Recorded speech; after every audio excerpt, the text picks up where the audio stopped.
কি আছে আমাদের বাংলাদেশে? না আছে একটা ভালো ক্রিকেট টিম, না আছে একটা ভালো ফুটবল টিম, না আছে ভালো এডুকেশন সিস্টেম, আছে শুধু একটাই বিশ্বজয় কুরআন হাফেজ। তাও তার গুরুত্ব দিতে জানে না।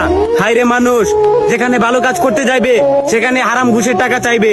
দিনরাত পরিশ্রম করে একটা মেধাবী স্টুডেন্ট তার মা বাবার মাথার ঘাম পায়ে ফেলার টাকা দিয়ে শিক্ষা অর্জন করে সিভি নিয়ে প্রত্যেকটা অফিসের পিছনে পিছনে ঘুরে, অথচ মোটা অঙ্কের টাকা না গুনতে পারলে চাকরি পাওয়া যায় না।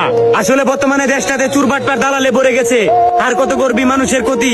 সময় থাকতে মানুষ হ, নয়তো আল্লাহর মায় ধীরে ধীরে পাবি।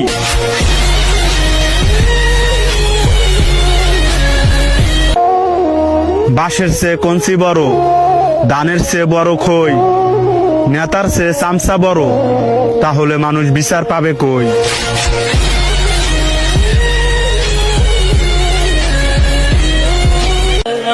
নেতার পেছনে ঘুরে শেষ করবা নিজের যৌবনকাল, আবার ভাইবার একবার নামাজ পড়া কাটায় দিবা নিজের বুড়া কাল। বলি বাপের কামাই খাইয়া নেতার চামচামি করা সাজে না, আর বুড়া কাল পর্যন্ত যে বাচ্চা থাকবা, আজরাইল তো আর তোমার দুলাভাই না।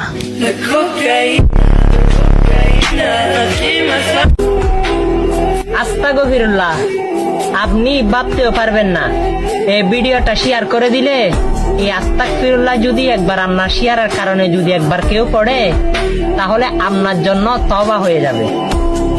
সেও তওবা করবে আর আমার আমল নামাইও তওবার হিসাব চলে আসবে আল্লাহ রাব্বুল আলামিনের দরবার থেকে।